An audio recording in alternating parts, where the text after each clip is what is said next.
அனைவருக்கும் வணக்கம். Welcome to Meena's menu. மீட்டிள மீதிகள் தலைவிடும் ஆயர்கள் வேங்குழலோசையும் விடைமணி குரலும் ஈட்டிய இசை திசை பரந்தன வயலுள் இருந்தன சுரும்பினம் இலங்கையர் குலத்தை வாட்டிய வரிசிலை வானவர் ஏரே மாமுனி வேள்வியை காத்து அவபதம் ஆட்டிய அடுதிரல் அயோத்தியம் அரசே அரங்கத்தம்மா பள்ளி எழுந்தருளாயே அரங்கத்தம்மா பள்ளி எழுந்தருளாயே. தேவகியின் அருகில் கிடத்தப்பட்ட பெண் குழந்தை அழ ஆரம்பித்தது.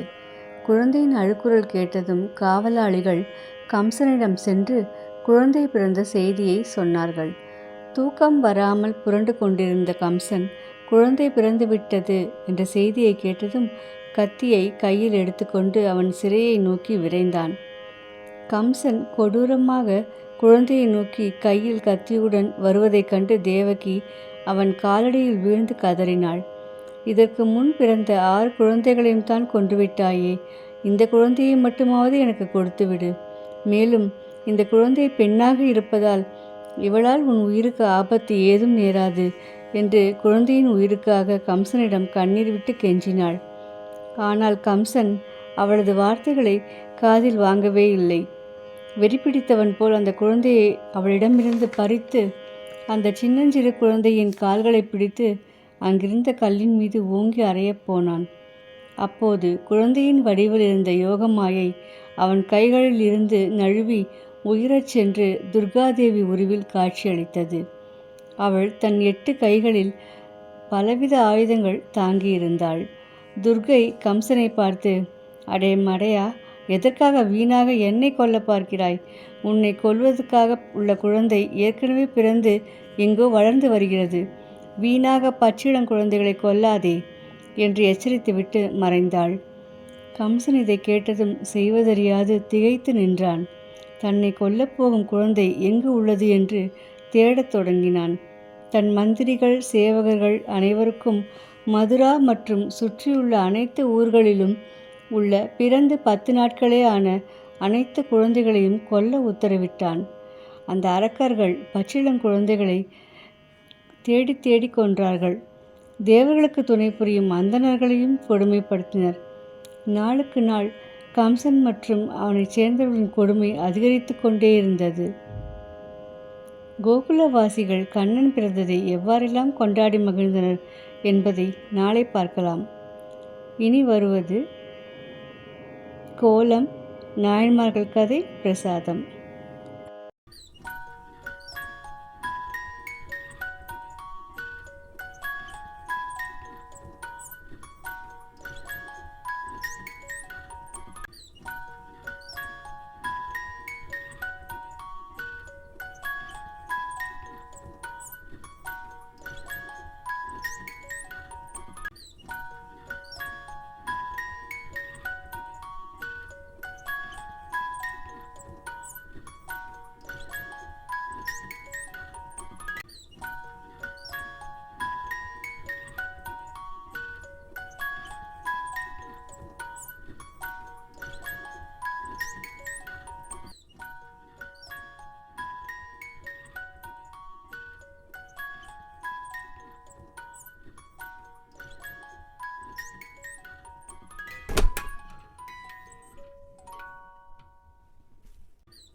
இன்று திருவிசைப்பாவில் திருமாளிகை தேவர் அருளிய ஒளிவளர் விளக்கே ஓப்பிலா என்னும் பாடலை பார்க்கலாம்.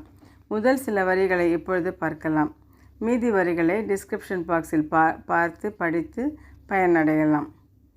ஒளிவளர் விளக்கே ஓப்பிலா ஒன்றே, உணர்வு சூழ் கடந்ததோர் உணர்வே, தெளிவளர் பளிங்கின் திரள்மணி குன்றே, சித்தத்துள் தித்திக்கும் தேனே, அழிவளர் உள்ளத்து ஆனந்த கனியே, அம்பலம் ஆடரங்காக வெளிவளர் தெய்வ கூத்து கந்தாயை, தொண்டனேன் விளம்புமா விளம்பே. நேற்று ஏனாதிநாத நாயனாரை பற்றி தெரிந்து கொண்டோம்.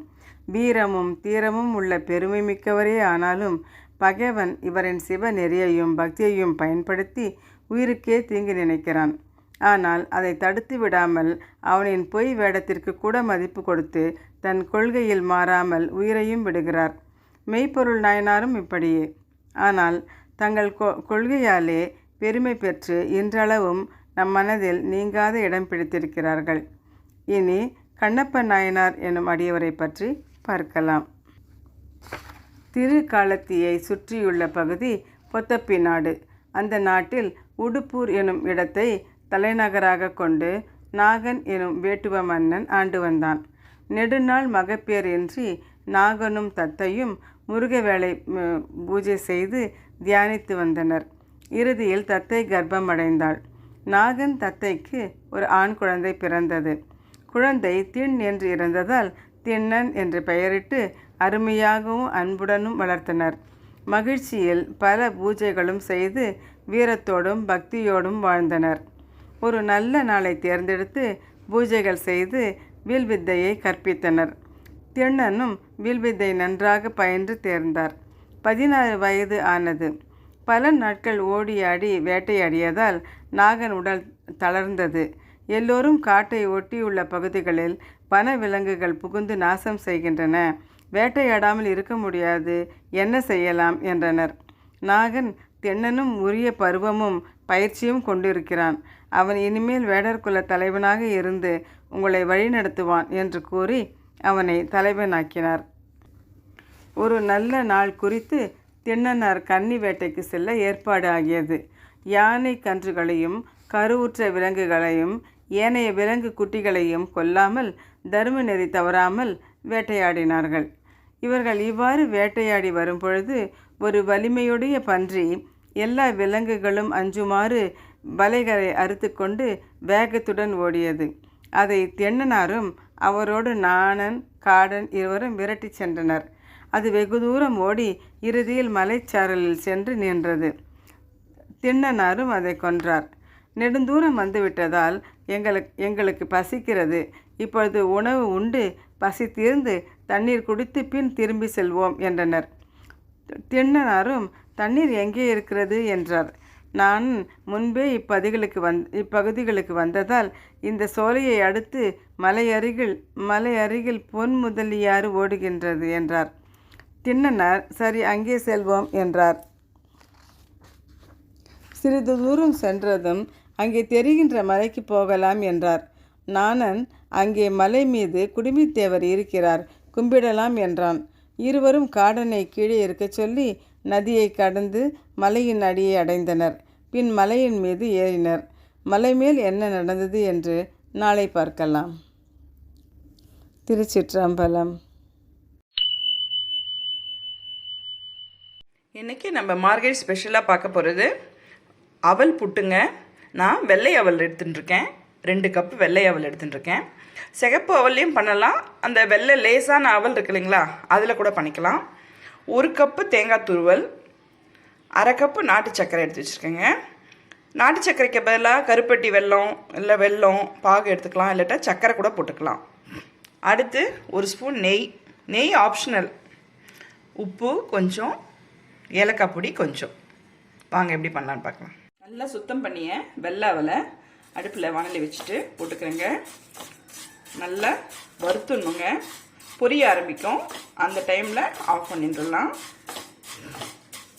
ரொம்ப சத்தானது கூட 10 நிமிஷத்தில் ரெடி ஆகிடுங்க நம்மளுக்கு அவல் புட்டு. 2 to 3 மினிட்ஸில் எப்படி ஆகிடுச்சு பாருங்கள். எல்லா அவலும் சிறுசாகிடுச்சு. நல்லா பொரிய ஆரம்பிச்சிருச்சு பாருங்கள். இந்த திட்டம் வந்தோடனே இறக்கிடலாம். இறக்கிட்டு ஆற போட்டுட்டு மிக்சியில் ரவை பதத்துக்கு பொடிச்சு எடுத்துகிட்டு வந்துடலாம். மிக்சியில் போட்டு ரவை பதத்துக்கு அரைச்சிடலாங்க. பாருங்கள், பாம்பே ரவை பதத்துக்கு அரைச்சா போகிறோம். நைஸாக அரைச்சா அந்த புட்டு டேஸ்ட் வராது.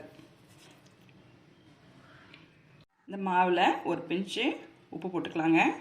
உப்பு போட்டுட்டு வெந்நீர், ரொம்ப கொதிக்க வைக்க வேண்டாம். அந்த வெந்நீர் கொஞ்சமாக ஒரு 1.5 கப்பு விட்டு பெசரி வச்சிடலாங்க. 1 கப்பு தண்ணி முதல்ல விடுறேன். கொஞ்சம் கொஞ்சமாக பெசரிக்கலாம். நல்லா ஊறினா நம்மளுக்கு அந்த சாஃப்ட்னஸ் கிடைக்கும், புட்டோட சாஃப்ட்னஸ்.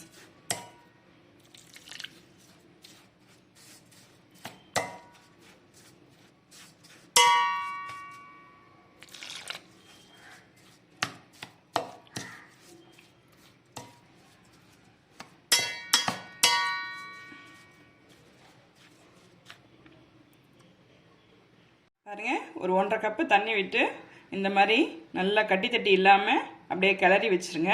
ஒரு 5 மினிட்ஸ் ஊறட்டும். அதுக்கப்புறம் இட்லி பானையில் வேக வச்சுட்டு இறக்கிட வேண்டியது. அவல் ஊறுறதுக்குள்ளே நம்ம இட்லி பானையில் தண்ணி வச்சுட்டு கொதிக்க வச்சிடலாங்க. கொதிச்சிட்ட பிறகு இட்லி அந்த புட்டு வைக்கிறதுக்கு வச்சிட்டோம்னா தண்ணியெல்லாம் சேராது. அதுக்காக தான் இதை கொதிக்க விடணும்னு சொல்கிறது. கொதிக்கட்டும், நம்ம அப்புறமா வேக வச்சு எடுத்துட்டுலாம். ஒரு 5 மினிட்ஸ் ஊற போட்டாச்சுங்க. பாருங்கள், மாவு நல்லா பூவாக வந்திருக்கு பாருங்கள். இதில் நான் என்ன பண்ண போகிறேன், ஒரு தேங்காய், துருவி வச்ச தேங்காயில் பாதி போட்டுக்கலாம். அப்புறம் கொஞ்சம் டெக்கரேஷனுக்கு வச்சுக்கலாம். கலந்து வச்சோம்னா ரொம்ப மணமாக இருக்குங்க. அதுக்காக தான் தேங்காய் துருவிலையும் போட்டு ஒரு கலரி வச்சிடலாம். சரி, இட்லி பானையில் தண்ணி கொதிக்க ஆரம்பிச்சிச்சுங்க. இப்போ வைக்கலாம். தண்ணி கொதிச்ச பிறகு வைங்க, அப்போ தான் நல்லாயிருக்கும். இந்த புட்டு வேக வைக்கிறோம் இல்லையா, அந்த இட்லி தட்டில் வச்சுட்டு ஒரு ஒயிட் கிளாத்து போட்டு வச்சுட்டு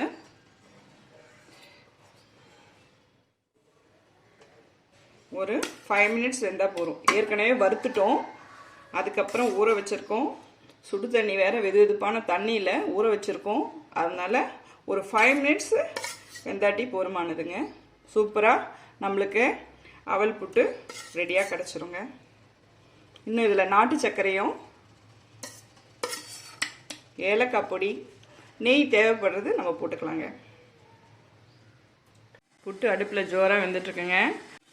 5 மினிட்ஸ் ஆயிடுச்சுங்க. ஸ்டவ் ஆஃப் பண்ணிடலாம்.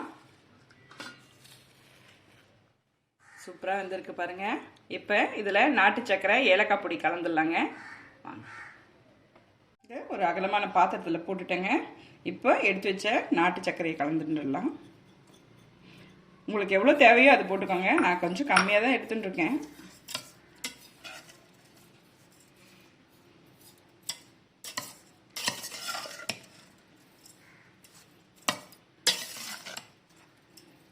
இதை கலந்துட்டு இப்போது இந்த 2 கப்பில் தேங்காய் துருவல் கொஞ்சம், நெய் கொஞ்சம் போட்டு வச்சுக்கோங்க. இதில் நம்ம புட்டை போட்டுட்டு சும்மா குழந்தைங்க சாப்பிட்றதுக்காக எவ்வளோக்கு எவ்வளோ அட்ராக்டிவாக பண்ண முடியுமோ பண்ணி கொடுக்கணும். அதுக்காக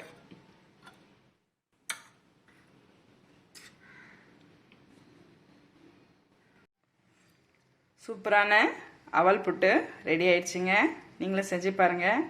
இதோட ஒரு நேந்திரம் பழமோ வாழைப்பழம் செவ்வாழையோ எது ஒன்றாலும் உங்களுக்கு பிடிச்ச பழம் ஏதாவது ஒன்று வச்சு சாப்பிட்டீங்கன்னு வச்சுக்கோங்களேன், சூப்பராக இருக்கும். மார்னிங் பிரேக்ஃபாஸ்ட்டும் சாப்பிட்லாம், இல்லை ஈவினிங் ஸ்நாக்ஸ் மாதிரி கூட செஞ்சு குழந்தைங்களுக்கு கொடுக்கலாங்க.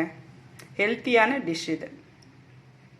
நீங்களும் செஞ்சு பாருங்கள். லைக் பண்ணுங்கள், ஷேர் பண்ணுங்கள். தேங்க்யூ ஃபார் வாட்சிங்.